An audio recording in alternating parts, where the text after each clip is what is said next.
Muli magandang umaga sa bawat isa sa pagpapatuloy po ng ating pong pag-aaral sa sulat ni Pablo sa mga taga-Galacia ay narito na po tayo sa ikatlong kabanata.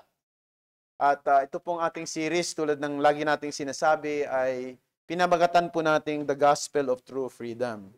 Sa pagkakataong ito, nais ko po kayong anyayahan na atin pong buksan ang ating mga Bible. Kung ang inyong mga Biblia ay nasa book form or yung inyong mga Bible ay nasa digital, turn now your Bible to Galatians chapter 3 verses 1 to 5. I will be reading in ang Biblia versions para mas maintindihan po natin lahat. Galatians chapter 3 verses 1 to 5. Ito po ang salita ng Panginoon. Basahin natin. O hangal ng mga taga-Galacia, sino ang gumayuma sa inyo? Sa harapan ng inyong mga mata ay hayagang ipinakita si Hesukristo na ipinako sa krus. Ang tanging bagay na nais kong matutuhan mula sa inyo ay ito. Tinanggap ba ninyo ang Espiritu sa pamamagitan ng mga gawa ng kautusan o sa pamamagitan ng pakikinig sa pananampalataya? Napakahangal ba ninyo? Nagpasimula kayo sa Espiritu, ngayon ba'y nagtatapos kayo sa laman? Inyo bang naranasan ang maraming bagay ng walang kabuluhan? Kung tunay nga na ito ay walang kabuluhan. Ang Diyos ba ay nagbibigay sa inyo ng Espiritu at gumagawa ng mga himala sa gitna ninyo sa pamamagitan ng inyong pagtupad sa mga gawa ng kautusan o sa pakikinig sa pananampalataya? Ito po ang salita ng Panginoon. Now, I want you to pause and reflect for a moment in your Christian life. Now, isipin ninyo yung mga pagkakataon na tinulungan kayo ng Panginoong Diyos, sinustain ang inyong mga pangangailangan, pinagpala kayo, pinrovide niya yung mga talagang needs ninyo, tinugon niya ang inyong mga panalangin, binigyan niya kayo ng kapayapaan.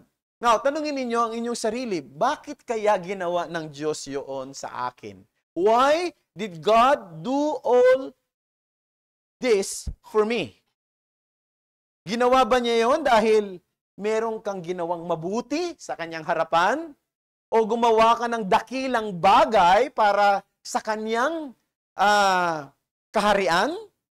O ikaw ay may accomplishment na pwede nating sabihing malaking accomplishment o malaking pakinabang para sa iglesia, para sa ebanghelyo, at para sa pagsulong ng kanyang kaharian?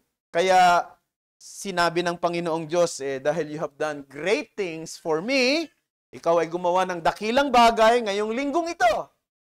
Ikaw ay gagantimpalaan ko ng kagalakan, ng kapayapaan, at ng mga pagpapala. Ang dahilan kung bakit ibinigay ng Diyos sa iyo yon ay hindi dahil sa kung sino ka o kung ano yung ginagawa mo para sa Kanya, kundi dahil sa kung sino siya. Siya ay isang Diyos na mapagbiyaya. Siya ay isang Diyos na nagpapala.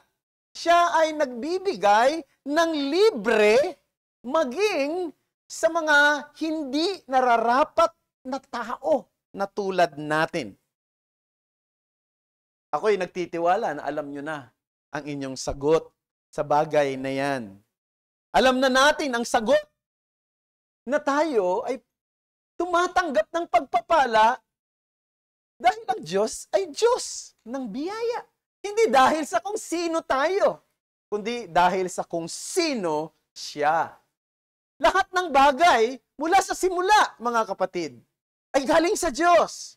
Bilang Kristiyano o bilang mga niligtas niya, we are saved by grace, not by works, or anything we do for God's kingdom. At maging ang mga pabor, ang mga pagpapala, ang proteksyon, ang provision, ang pagsagot niya sa ating mga panalangin ay hindi gantimpala ng kagandahan ng ating mga performance, kundi ito'y kaloob ng kanyang biyaya. It is not about who we are or what we do, but about who He is, the gracious God. Now, kaya kung naintindihan natin yung mga bagay na yan, maiintindihan din natin si Apostol Pablo dito sa mga binasa natin na nagpakita ng kanyang galit. O pwede nating sabihing matuwid na galit, righteous anger, sa mga taga-Galasya. Kasi sinabi niya na tumanggap kayo ng pagpapala galing sa biyaya ng Diyos. Pero bakit matapos ninyong tanggapin ang biyaya na yan, matapos ninyong maunawaan ang kaligtasan, hindi sa inyong sarili lamang, napaka-gullible naman ninyo. At ang bilis naman na kayo ay mahikayat ng mga turo na hindi itinuturo ng mga apostol na katulad namin. Bakit ang bilis naman na na-entertain ninyo ang turo ng mga Judaizers na nakapasok dito sa inyong kalipunan? Kaya nga, anong sabi ni Apostol Pablo? Kayong mga hangal na mga taga-Galasya. Who has bewitched you? Yung salitang bewitched, di ba? Galing sa salitang witch. Sino ang, kung literally, gagamitin natin kung literal yung salitang yun, who has bewitched you? Sinong umaswang sa inyo? Pero in translation dito sa Tagalog, sino ang gumayuma sa inyo? No? Ang ibig sabihin, medyo mabigat yung salita ni Pablo, pero maiintindihan mo, no? Siya, dahil tulad ng sinabi ko, kung talagang naintindihan natin na tumanggap tayo ng pagpapala o biyaya ng kaligtasan, hindi dahil sa ating performance o hindi dahil sa kung sino tayo, hindi ba isang kahangalan na i-entertain natin yung nagtuturo naman na nagsasabi, ay kulang ang kaligtasan kung pananampalataya lamang. Kinakailangan din nating sumunod sa iba't ibang klase ng seremonya. No? Faith plus ceremony. Faith plus the works of the law for the justifications of our sins. Now, pansinin ninyo, at ewan ko kung napansin ninyo, sa binasa natin kanina, gumamit si Apostol Pablo rito ng tinatawag na rhetorical question. 5 rhetorical question. Pag sinabi nating rhetorical question, ito ay mga tanong na hindi nangangailangan ng sagot. O yung sinasabi nating hindi nangangailangan ng, yung bang pag-iisipan mo pa ng gusto yung sagot, alam mo na yung sagot, obvious na yung sagot. No? Halimbawa, pag sinabi ko, Eko, lalaki ka ba? Pag-iisipan mo pa ba yun? Ha? Tika muna. Let me research. I-google ko nga. You don't need to, di ba? To take some effort to find the answer to that question. That is a rhetorical question. Mga tanong na kung tutuusin, hindi nga naman talaga tanong na mag-iisip ka pa, magsusuri, sapagat alam mo na kung ano ang sagot. No, ito yung ginamit ni Pablo rito. Kaya pagka nakakakita kayo ng mga rhetorical question, hindi naman actually ito naghahanap ng sagot, kundi nagbibigay ng punto. It gives a point. No? It proves a point. Sinasabi ni Pablo rito, ang katuruan na ang isang tao ay mapapawalang sala sa pamamagitan ng pananampalataya kay Kristo at sa gawa ng batas ay isang pagbabaluktot sa turo at mensahe ng Ebanghelyo. Sapagkat tayo'y mapapawalang sala lamang sa pamamagitan ng pananampalataya kay Kristo. Pero ito ang gusto ko ring sabihin at gustong bigyan diin ni Pablo. Totoo na we are saved by faith alone. Pero alam niyo, merong mga tawag nito, merong slogan ang mga reform people, especially Martin Luther, na siyang nag-formulate nito. Yung sabi niyang, we are saved by faith alone, but not the faith that is alone. Anong ibig sabihin? Ang isang tao na totoong nanampalataya lamang kay Kristo para sa kanyang kaligtasan, ay isang tao na magkakaroon ng ebidensya sa kanyang buhay na totoo siyang ligtas, na totoo siyang mananampalataya niya, na siya'y totoong pinawalang sala. Because true faith always result in a lifestyle that pleases God, a life that upholds the law and pursues holiness. That is the message that I want to bring to you this morning from this passage. True faith produces a life that honors God, keeps His law, and pursues holiness. Let me underscore. True faith produces a life that honors God, keeps His law, and pursues holiness. Now, I will be following the 5 rhetorical questions that Paul used in this passage. And I will be putting them into a phrase or a statement. First of all, true faith respond to the truth about Christ. That's number 1. True faith respond to the truth about Christ. Basahin natin yung verse 10. Yung verse 10, ang unang rhetorical question. Foolish Galatians, sabi niya. Who has bewitched you that you should not obey the truth, before whose eyes Jesus Christ was clearly portrayed? That's from the New King James Version.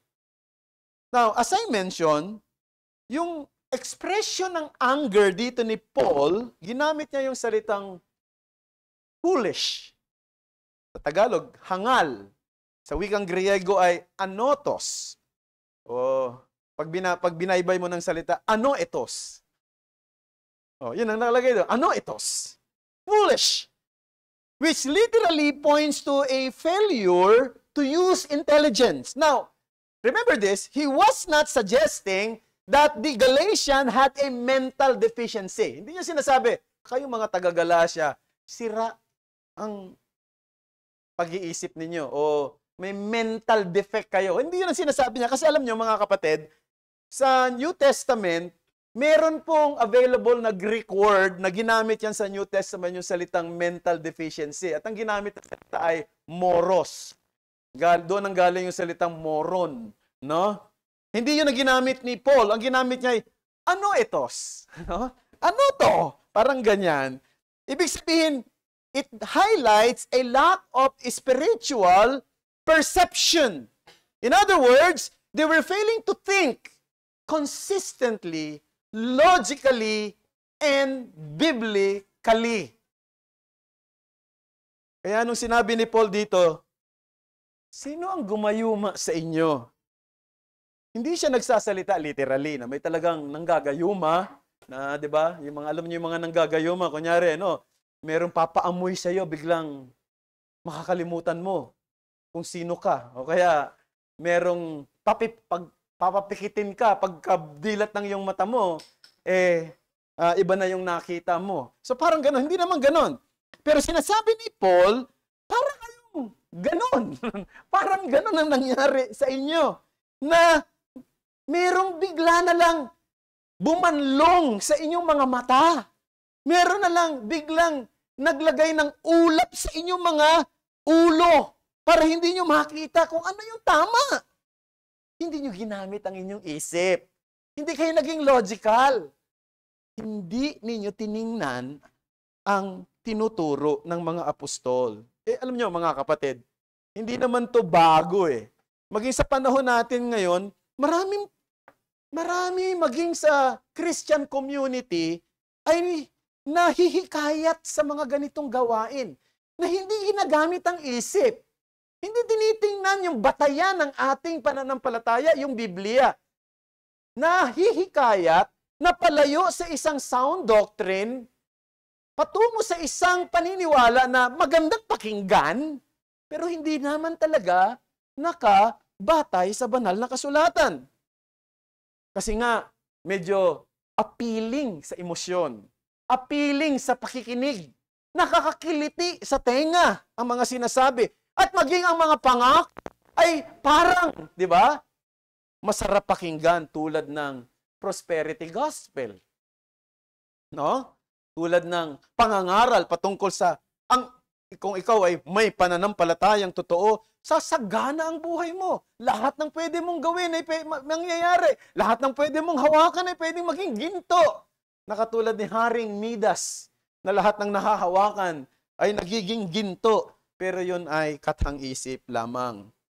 Yung iba naman, they try to compromise biblical truth in the name of peace. Alam nila yung tama. Alam nila yung totoo. Pero minsan, ayaw nila ng gulo.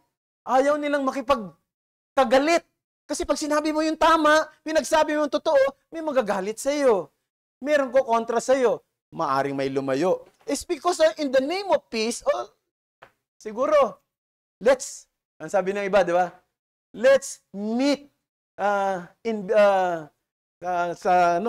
halfway. Something like that. Or yung iba, they were prefer to following some persuasive personalities. Alam nyo, we have to admit this. There are people or there are preachers na napaka-magnetic ng kanilang personality. Diba? Yung magaling talaga. Magaling magsalita, napaka-persuasive, at pag nagsalita, parang totoo lagi. At pagka kumontra ka, parang hindi ka na pagpapalain ng Diyos. Something like that. No? Kaya, nahihikayat sila. Isipin nyo na lamang. Di ba? Na may nagtuturo na siya daw yung Kristo sa Gentile setting. Si Jesus daw, yung Kristo sa Jewish setting. At ngayon, ang Son of God sa Gentile setting ay siya na taga Davao. No? Ang daming nakikinig sa kanya. Ang daming naniniwala sa kanya. Ang dami yung mayakap sa katuruan niya. Ang dami ipinaglalaban siya. No? Bakit? Napaka-persuasive ng kanyang personality. Napaka-magnetic ng kanyang personality. Napakagaling niyang magsalita. Hindi siya katulad ko na nabubulol o nauutal pagkaminsan. No? Very eloquent. No? Anong salita natin? Eloquent speaker. Pero pag tinignan mo yung sinasabi niya, yung actual content ng kanyang teaching and preaching, makikita mo may sablay. No? May mali. Yun ang nangyayari sa ating panahon. Because we fail to use our mind. Yung tinasabi rito ni Paul na foolishness. Na you don't use your mind. You don't use right thinking. But Paul is saying here that if you truly have faith, you will respond to, hold fast to, and obey the truth about Christ. Nung dumating si Pablo sa lugar ng Galacia, nangaral siya roon ng malinaw. Diba? Sinabi niya doon sa verse 1. Diba? Sa harapan ng inyong mga mata, hayagang kong ipinakita si Jesucristo na ipinako sa krus. Anong sinasabi ni Pablo rito? Malinaw ang kanyang pagtuturo patungkol kay Kristo at yung ginawa niya doon sa krus. Kasi para kay Pablo, to grasp the cross of Christ is to grasp the very heart of the gospel. Tiyak ko, nung nagtuturo si Pablo sa mga taga-Galacia, hindi lang niya tinuturo yung nangyari kay Kristo sa krus na isang nagre-rehearse siya ng isang historical event, di ba? And that's what we are doing, di ba? When we study history, we try to rehearse what happened in the past. Now, I believe Paul expounded to them the meaning of the cross in a way that left no room for misunderstanding. I assume he made it plain Sino yung namatay doon sa krus na yan? Siya yung Panginoon ng kalwalhatian. Bakit siya namatay? Para kanino siya namatay? Pinaliwanag niyan, tiyak ko. Siya'y namatay para sa kanyang mga hinirang. Bagamat hindi ito katanggap-tanggap sa iba. Para pa rin sa kanila namatay si Kristo para sa lahat ng tao. Isipin niyo kung talaga namatay si Kristo para sa lahat ng tao. Bakit may mapupunta ng impyerno? Di ba? Kung si Kristo namatay para sa lahat ng tao, ibig sabihin, mama, yung mga terorista na gumagawa ng patitinding kapinsalaan, si Hitler, sino pang mga iniisip niyong pinakamasasamang taong nabuhay rito sa mundo, nandoon sila lahat sa langit. Bakit? Sapagkat yung ginawa ni Kristo ay pambayad. Eh kung binayaran ng utang nila, eh di wala na silang utang. Tama ba? Kaya hindi namatay si Kristo para sa lahat ng tao, namatay siya sa kanyang mga hinirang. At yung mga hinirang ngayon, tatawagin niya sa daan ng pananampalataya. Pinaliwanag ni Pablo yun. Pinaliwanag niya rin, ano ba yung na-accomplish ng cross? Ano yung consequences ng kanyang kamatayan? Ano yung consequences ng kamatayan ni Kristo sa mananampalataya? Katubusan, kapatawaran, pagtanggap ng Diyos. Tayo'y naging mga walang bahid at walang batik na mga babaeng ikakasal kay Kristo Jesus. We become spotless bride of Christ. The point is, kung talagang naintindihan natin ang kahulugan ng kamatayan ni Kristo, walang puwang para maging inconsistent tayo.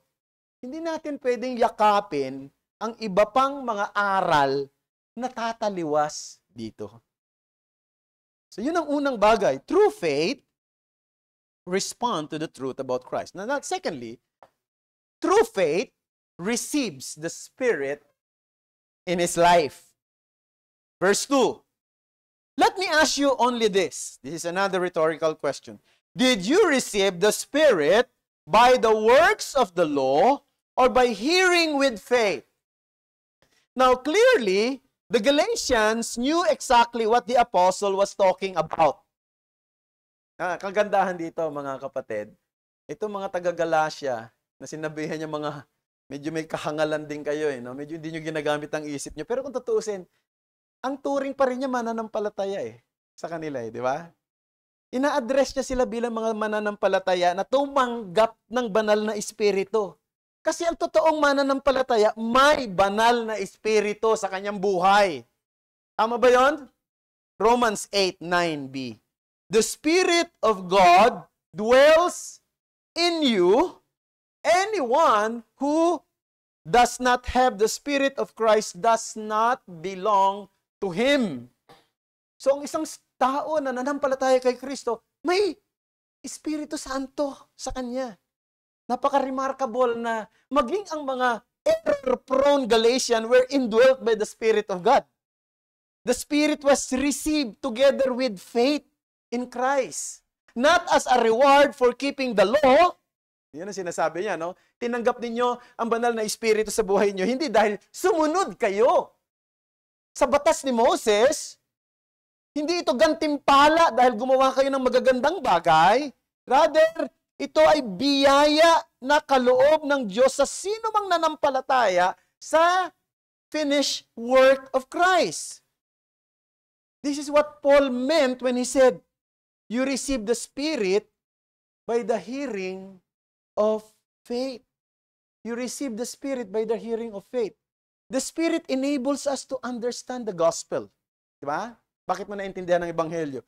Because of the Holy Spirit who dwells in you. For apart from the indwelling of the Holy Spirit, ang ating puso ay bulag sa mga bagay na espiritual. Moreover, ang Holy Spirit, hindi lang siya nagbibigay liwanag, kundi siya ang naggagabay at nagbibigay ng direksyon sa atin patungo kay Kristo. Yung sinabi doon sa John 16:13a, when the Spirit of the truth comes, He will guide you into all the truth. Yan ang gagawin ng Holy Spirit. He will guide you into all the truth. He will guide you to Jesus. Truly, we can say na yung salvation natin, ang lahat ng ito, work of God's grace. Yung pananampalataya natin, no, na ini-exercise natin, bigay ng Diyos yun. Hindi mo kaya mag-produce ng pananampalataya sa sarili mo dahil patay ka, spiritual. Kaya, binigyan ka ng Panginoong Diyos ng pananampalataya. Kaloob yun. The Holy Spirit who dwells within us, illuminating, convicting, and guiding. Ito ay gracious gift ng Panginoon. Pero ito ang tanong. Siguro ito yung tanong. Bakit kaya, kung nananahan sa atin ang banal na Espiritu, bakit kahit na nananahan na, pwede pa rin tayong mahikayat sa mga maling paniniwala o mga faulty theology, faulty doctrines? Naalala niyo yung turo ni Dennis kanina? May binanggit siya sa Matthew 24:24. Sinabi niya, maging daw yung mga elect ay pwede daw ma-deceive. Elect na, ha? Pwede ba? Pwede daw ma-deceive? Bakit? Akala ko ba nandun sa atin ng Holy Spirit? Ang Holy Spirit ay nagbibigay ng conviction, nagbibigay ng liwanag, nagbibigay ng direksyon. Ba't nadideceive pa rin tayo? Naisip niyo ba yun, mga kapatid? Well, ang sagot nun ay ganito. Unang-una, ang simpleng sagot ay, we're still human. And therefore, prone to deception. Hindi porkit nanampalataya tayo at pinananahanan na tayo ng Espiritu Santo, alam na natin lahat. At hindi na tayo mako-confuse. Hindi na tayo madadaya. Ang katatagan natin laban sa mga maling aral ay nakadepende rin sa kaalaman natin sa banal na kasulatan, sa salita ng Diyos. Ang isang mababaw na pagkaunawa ay nagiging daan para tayo ay madaling madaya. A shallow understanding makes us vulnerable. While maturity in the Word strengthens us, make us stable. So, ang punto, mahalaga yung paglago.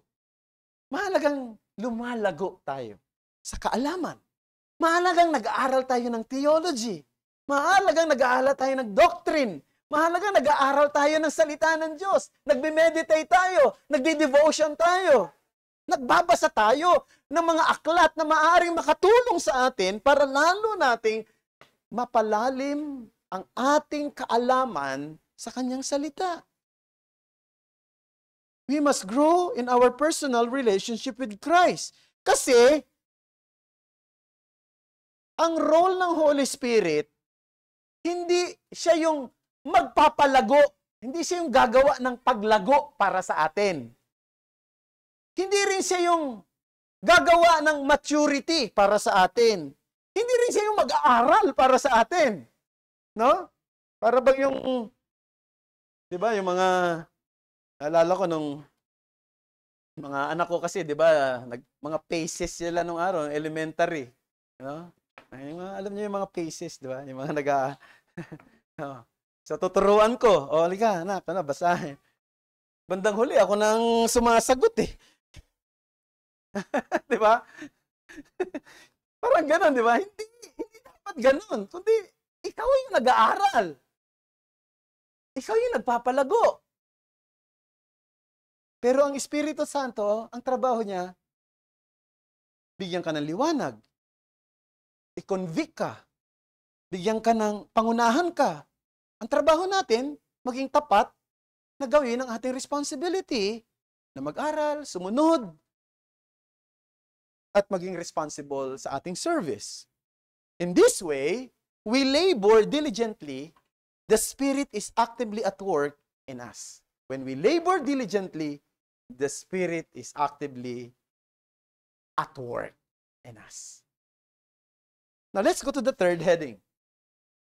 Through faith, not only respond to the truth about Christ and receive the Spirit in his life, through faith, relies on the Spirit of God for growth. No, hindi kaya tayo na ilagay yun. Relies on the Spirit of God for growth. So, pasensya na. Hindi ko na ilagay. No? Verse 3. Halos pareho rin naman nung, nung second heading sa kanang third heading. Verse 3. Are you so foolish? Having begun by the Spirit, are you now being perfected by the flesh? Now, here, Paul reminds the Galatians that the work of the Holy Spirit is not limited to salvation alone. No? Pag sinabi nating gawa ng Espiritu Santo, hindi ito nakalimita doon sa salvation. Totoo yun, mga kapatid. Yung gawa ng yung role ng Holy Spirit para tayo maging Christian, para maligtas tayo, talagang sobrang kailangan at sobrang laki. Unang-una, yung tinatawag sa theology na regeneration. Ano ibig sabihin yun? A giving of a spiritual life to a spiritually dead person. Patay tayo espiritual. So anumang pangangaral na maririnig natin, anumang pagbabasa na mababasa natin sa kanyang salita, kung patay tayo, wala tayong maiintindihan. Walang meaning sa atin. No? Naalala ko, mayroon akong narinig na testimony na binasa na daw niya yung Bible. No? Pero sa tuwing nagbabasa siya ng Bible, tuwang-tuwa daw talaga siya pag nababasa niya yung mga gyera doon sa panahon ni Joshua. Yun ang tuwang-tuwa sa panahon ng mga gagaling ng mga pamamaraan nila. Doon siya nag-excited. Walang dating sa kanya yung salvation. Kasi di ba, yung sinasabing si Stalin, the butcher of Europe, naratandaan niyo yun? Alam niyo ba na sinabi na halos sa ulado daw niya yung Bible? Pero naging Christian ba si Stalin? Naging mananampalataya, ang dami niyang pinapatay. Kaya nga tinawag siyang the butcher of Europe. So the point is, kung wala yung regeneration o yung born-again experience, wala tayong maiintindihan. Kaya mayroong regeneration. Hindi lang yun, ang gagawin ng Holy Spirit, bibigyan niya tayo ng understanding. Ang tawag doon, illumination. Ang gawa ng Holy Spirit, hihikayatin niya tayo na tayo ay totoong makasalanan at ipadadama niya sa atin yung horror of sin. Ang tawag doon, conviction. Yet beyond this, brethren, the reality is that Christian life itself is impossible without the Spirit's ongoing work. The Holy Spirit will still work in us in day-to-day experience. Ang pagkakamali ng mga taga-Galatia, naisip nila na yung gawa ng Holy Spirit ay sa pasimula ng kanilang pagiging Kristiyano. Pero yung the rest, human effort na yon. It's either obedience to the law or obedience. Kaya sinasabi niya rito, di ba? Having begun by the Spirit, are you now being perfected by the flesh? Ang ibig ba sabihin, dahil andyan na yung Holy Spirit, kumilos na yung Holy Spirit sa inyo, magiging perfecto na kayo sa inyong pagkilos ayon sa laman? Ay, hindi. Pati yung inyong pamumuhay sa araw-araw. Pati inyong pagsunod. Kailangan ng Holy Spirit doon. Philippians chapter 1 verse 6, sinabi nga ni Paul, He who began a good work in you will bring it to completion at the day of Jesus Christ. This is why we believe the true Christian will persevere to the end. Hindi tayo naniniwala na yung totoong Kristiyano, titigil siya sa kanyang pagiging Kristiyano at babalik siya sa mundo. Yung totoong Kristiyano, mawawala yung kaligtasan niya. Hindi natin pinaniniwalaan yun. Christians are forever. Ang totoong Kristiyano yan hanggang katapusan. Ngayon, bakit may tumigil? Bakit may bumalik sa mundo? Bakit mayroong mga tao na ang sipag-sipag sa pananampalataya dati, kasama mo na nagpupuri sa Panginoon, biglang bumalik sa dati niyang gawi o dati niyang paniniwala? Ang isang sagot, hindi siya totoong Kristiyano sa simula. Hindi siya totoong mananampalataya. Maaring nasiyahan lang siya, maaring natuwa lang siya, maaring na-emosyon lang siya, pero walang totoong conversion sa buhay niya. Yun ang dapat nating tandaan. Pag gumawa ang Panginoon ng isang proyekto, tatapusin niya. Tama ba? Ano na namang iniisip nyo?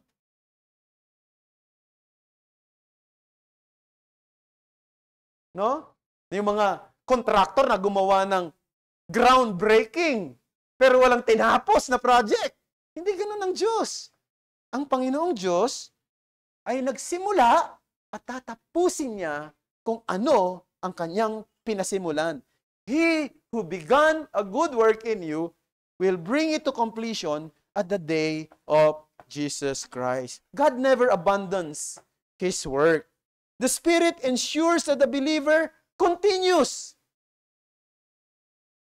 Yung believer, minsan bumabagsak yan. Pero anong gagawin ng Holy Spirit? Tutulungan niyang makabangon uli. Papaalalahanan niya. Maraming mga Christian, minsan makakalimutin. No? May mga Christian na matitisurin. O matampuhin. Pero kung totoong Christian siya, babalik at babalik pa rin siya sa Panginoon. May mga Christian kapag humarap na sa kasalanan, kaya niyang harapin yung kasalanan sa sarili niya lang? Hindi. Bibigyan siya ng Espiritu Santo ng lakas para tumanggi, lumaban. Kapag may mga panahon ng kalituhan, nalilito siya. Ano ba nangyayari? Bakit dumadating tayo sa ganitong sitwasyon? Anong ginagawa ng Espiritu Santo? Binibigyan siya ng liwanag sa kanyang landas. Binibigyan siya ng wisdom. The Spirit kindles fresh desire to keep going and sustains perseverance until the end. Sabi ni Alistair Begg, sabi niya, our transformation therefore involves both resting and striving. We strive to be responsible.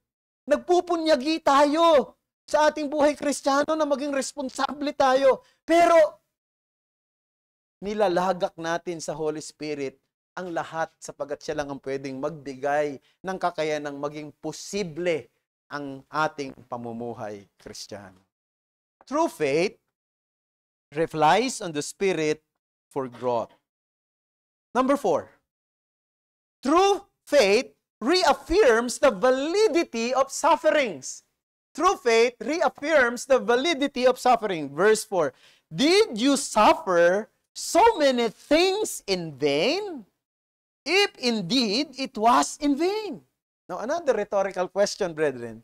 Meron pinahihiwatig si Pablo rito na maging itong mga taga-Galacia, nakaranas din sila ng mga sufferings nung naging Christian sila. Nakaranas sila ng persecution. Kasi, nung pag tiningnan mo yung background ng mga taga-Galacia, naniniwala sila sa tinatawag na maraming Diyos. Polytheistic sila .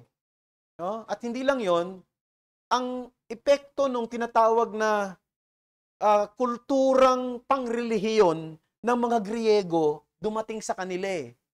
Ang kulturang pangrelihiyon ng mga Griego, ito yung paniniwala sa maraming Diyos, mga goddess of nature. Meron silang God of the air, God, 'di ba? God of the sky, God of the water, 'di ba? So maraming ganyan. Para bang tulad din naman natin. 'Di ba, sa kinagistan nating relihiyon, dami rin natin paniniwala ng mga patron. 'Di ba, meron patron ng mga manlalakbay. Sino 'yon? Si Saint Christopher. 'Di ba siya ba 'yon? May mga biyahero, may patron ng mga manggagamot. Yung mga nagpapagaling si San Vicente, 'di ba? No, 'di ba may humihiling kay San Vicente, pagalingin mo naman yung aking nanay, San Vicente. Di ba ikaw ang patron ng mga manggagamot? Lagi na siya nagpupunta kay San Vicente. Eh, walang nangyayari, kaya nagalit na siya ng gusto, ng bandang huli. Sabi niya, ikaw talaga enteng. Tagal ko nang humihingi sa'yo ng tulong, wala ka pa rin ginagawa. Anong ibig ko lang sabihin? Di ba ganyan din paniniwala? Galing din yan sa Greco-Roman culture . Now they believe in many gods, different goddess. Tapos itong mga taga-Galacia, biglang dumating si Pablo, nangaral ng ebanghelyo. Wow! Nagulat sila, meron lang palang iisang Diyos. At merong tagapagligtas na pinadala rito, si Jesus Christ. And we believe that embracing this newfound faith, naging daan yan ng hostility. Nag-provoke ng hostility yan. Naka-experience sila ng ridicule, ng rejection, even opposition from friends and relatives. Diba? At nangyayari rin naman yan sa mga totoong Christian, maging sa panahon natin ngayon, sapagkat Yun naman ang binigyan din ni Pablo sa kanyang sulat kay Timoteo, chapter 3, verse 12. Diba? 2 Timothy 3:12, sabi doon, indeed, all who desire to live a godly life will be persecuted. So bahagi pala yan eh. If you suffer for your faith in Christ, that is expected. It is part and parcel of following Him. Pero ito yung gusto sabihin ni Pablo. Kung ikaw, dumanas ka ng sufferings, no? Pero yung sa panahon na dadanasan mo yung suffering, distorted yung iyong theology. Distorted yung paniniwala mo patungkol sa tinatawag na justification. Mali yung paniniwala mo patungkol sa salvation.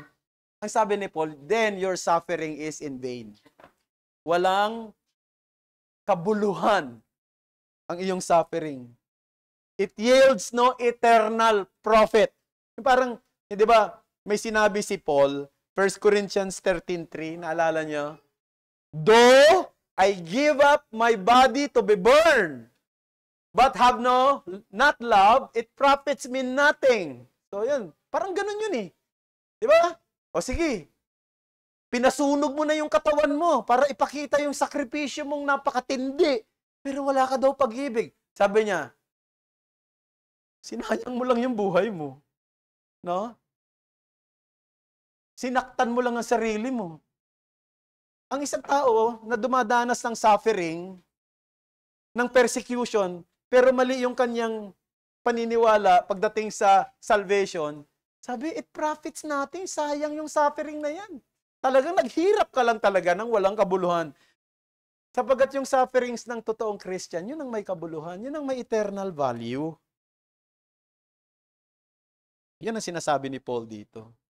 Kaya binigyan niya ng warning yung mga taga-Galatian. Without true faith in Christ alone, all your sufferings, even your willingness to endure persecution, would be meaningless. Kapag naka-anchor tayo sa katotohanan ng Ebanghelyo, doon lang nagkakaroon ng kahulugan, ng kabuluhan. Doon lang nagiging sanctifying at may eternal value yung ating sufferings. Yan ang napakaganda sa atin, mga kapatid. Sapagkat yung sufferings natin, may blessing, may eternal value. Last but not the least, true faith results to good works. True faith results to good works. Verse 5, does he who supplies the Spirit to you and works miracles among you do so by works of the law or by hearing with faith? Another rhetorical question. Sinasabi ni Pablo sa kanila, hindi ang pagsunod sa batas ni Moses ang nagpo-produce ng dalawang realidad na ito. Ano yung dalawang realidad? Yung supply of the Spirit and the working of miracles. Di ba? Bakit ka tumanggap ng banal na Espiritu na siyang tutulong sa iyo sa iyong pamumuhay Kristiyano? Dahil sumusunod ka sa batas? Hindi. Bigay yun sa iyo ng Diyos. Biyaya ng Diyos yun sa iyo. Di ba? At kailan nangyari yun? Nangyari yun alongside with faith. The moment ng isang tao na nampalataya, alongside with the gift of faith is the gift of the Spirit. The gift of the Spirit. So hindi ito yung tuturo ng mga Pentecostal ngayon na tinatawag na second blessing. Baptism of the Holy Spirit as the second blessing. Pananampalataya kay Kristo ngayon, and then yun ang first work of grace. The second work of grace is the baptism of the Holy Spirit. And then, what is the manifestation of the baptism of the Holy Spirit? Speaking in tongues. Di ba yun ang turo? This is not what the Bible says. The Bible says, at the moment of your conversion, you have given the gift of the Spirit. The Spirit indwells in you. The Spirit is working in you. And it is not the product of the work of the law. It is God's gift. Now, secondly, hindi rin yung miracle piniperform because we are doing the works of the law or obedience to the law. Kundi sa pananampalataya kay Kristo. Yung milagro, yung mga miracles na piniperform ng mga apostle, Ginagawa nila yun ng may pananampalataya kay Kristo. Di ba? Hindi dahil sila sumusunod sa batas. Nagugulat pa nga sila. Naalala nyo yung reporting nila nung sinugo ni Jesus Christ ng mga apostles na pumunta sa mga bayan-bayan.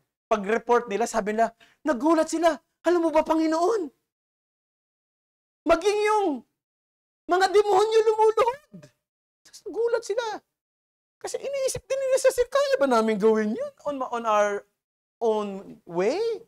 Hindi naman kami mga perfectong tao. We are not perfectly obeying the works of the law. It's because God has given them the gift of miracles. The gift of the Spirit. Yun ang isang bagay na pinapakita rito. Now, wala tayong time ngayon kasi yan ang topic ni Dennis sa kanyang Sunday School. Wala tayong time i-discuss kung meron pa bang gift of miracles ngayon. At least na may pahapyaw naman tayo kanina. No? Ulitin ko ito yung position ko. Baka hindi ito position ng iba. No? Okay lang, igagalang ko kayo. Hindi ko kayo didisiplinahin. Huwag kayo mag-alala. Ang position ko, ang Diyos ay gumagawa pa rin ng himala. Pwede tayo manalangin ng himala. Hindi natin pwedeng sabihin yung sinabi ni Nora Honor na walang himala. Hindi. We can still pray for miracle. I believe God can perform miracle because He is the same yesterday, today, and forever. He can perform miracle even today. Pero ang wala na, yung gift na ibinigay sa mga apostle, the gift of miracles. Na pagka nag-pray sila ng miracle, talaga nagkakaroon ng miracle. Di ba? Wala na yun.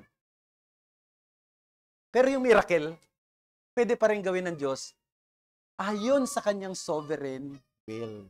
So, hindi na natin pag-usapan yan kasi mauubos ang oras natin. Pero ang itong gusto kong sabihin na yung main point ng verse na ito ay true faith produces works. True faith produces works. Diba? Itong tinan natin yung mga heroes of the faith. Si Noah, si Abraham, at iba pa. Diba? By faith, anong ginawa ni Noah? Itinayo niya yung arko. By faith, anong nangyari kay Abraham? Iniwan niya yung masaganang lugar ng syudad ng Ur para tumira sa Kanaan at doon siya tumitira sa mga tolda para siyang nomad, para siyang lagalag. Kung wala silang pananampalataya, none of their action would have had value before God. Ang panganib sa ating panahon ngayon ay isipin natin na pwede tayong mag-advance ng kaharian ng Diyos sa sarili nating lakas, sa sarili nating pagpapagal. Pwede nating gamitin ang ating skill, no, to organize things, no, or even our zeal. But the truth is, without faith, we deceive ourselves. So let me ask you in closing, brethren. Baka may kinakausap ako rito na hindi pa mananampalataya, hindi pa Christian. Gusto nyo bang maging Kristiyano? Gusto nyo bang maligtas? Kung gusto nyo maging Christian, gusto nyo maligtas, isuko ninyo yung inyong self-sufficiency. Itabi ninyo, alisin na ninyo yung pagtitiwala sa sarili ninyo.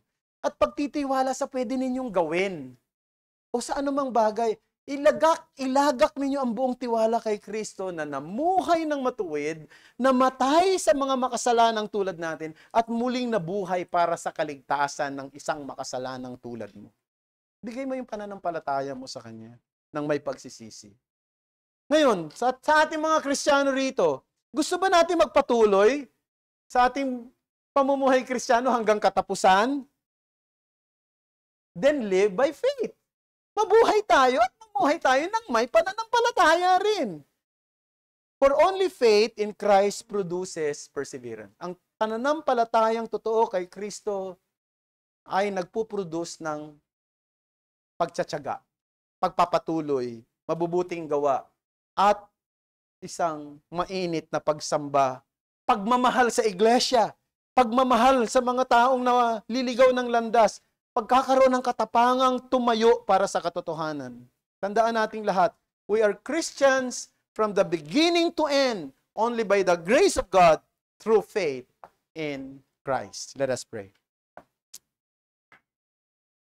Thank you, Lord, for the blessing of your word. Thank you for reminding us again about true faith, the genuine faith, the authentic faith that you have given to your people. Salamat po, Panginoon, sapagkat ipinaunawa mo sa amin na ang lahat ay kaloob mo, pagpapala mo. Hindi kami karapat-dapat sa mga bagay na ito, mga bagay na tinanggap naming espiritual, kaligtasan, kapabilang sa iyong pamilya, mapatawad sa aming kasalanan, tanggapin sa iyong presensyang banal, magtamasa ng buhay na walang hanggan. Hindi kami karapat-dapat na magkaroon ng kakayanang lumaban sa kasalanan, magkaroon ng hangarin sa mga bagay na banal. Pero lahat ng ito binigay mo sa amin. Dahil kayo nagkaloob ng pananampalataya. Kayo nagkaloob ng mga pagpapalang ito sa amin. Salamat po. At sana magpatuloy kami hanggang katapusan. At kung meron kami ritong mga kasama na hindi pa talaga nananampalataya, Panginoong Diyos, maawa kayo sa kanila. Bigyan nyo rin sila ng pananampalataya. At magpahayag sila ng pananampalatayang totoo kay Kristo. Muli, ito ang aming dalangin sa ngalan ni Jesus.